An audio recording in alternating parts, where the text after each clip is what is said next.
stoccate, frecciate, ma anche dialogo e confronto. Eccoli attorno ad un tavolo il sindaco Zambuto e un gruppo di consiglieri comunali, anche quelli di opposizione. Siamo alla Biblioteca La Rocca, gli amministratori di Palazzo dei Giganti al lavoro assieme al dirigente dell'ufficio finanziario Mantione per provare a chiudere il bilancio di previsione 2013.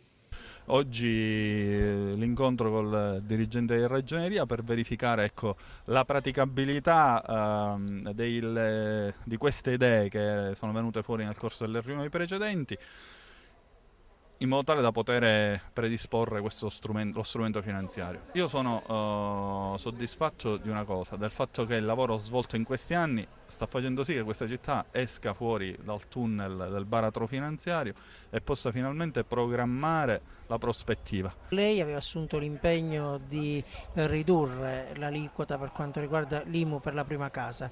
Qui ci ha pensato il governo nazionale, adesso si potrebbe immaginare una riduzione anche dell'addizionale IRPEF che è alle stelle. Su questo incontreremo il dirigente del settore finanziario per vedere la praticabilità dell'idea. Significa che sarà fatto un bilancio condiviso?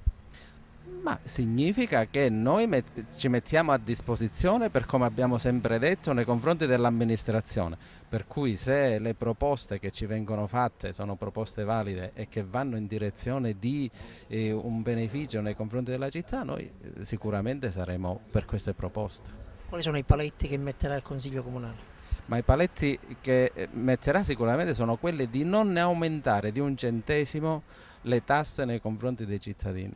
Diciamo che è l'ennesima riunione che stiamo facendo, abbiamo incontrato tutti i dirigenti dei vari settori per capire dove trovare nuove risorse per far sì che possa finalmente bilanciare questo bilancio. Ci saranno nuovi balzelli per gli agrigentini oppure su questo possiamo rassicurare? Almeno da parte nostra il Consiglio è sempre stato contrario e l'ha ribadito nell'ultimo bilancio, assolutamente no nuove barzelle, assolutamente no aumenti di ogni tipo, di ogni sorta per far sì che la gente possa pagare, assolutamente no.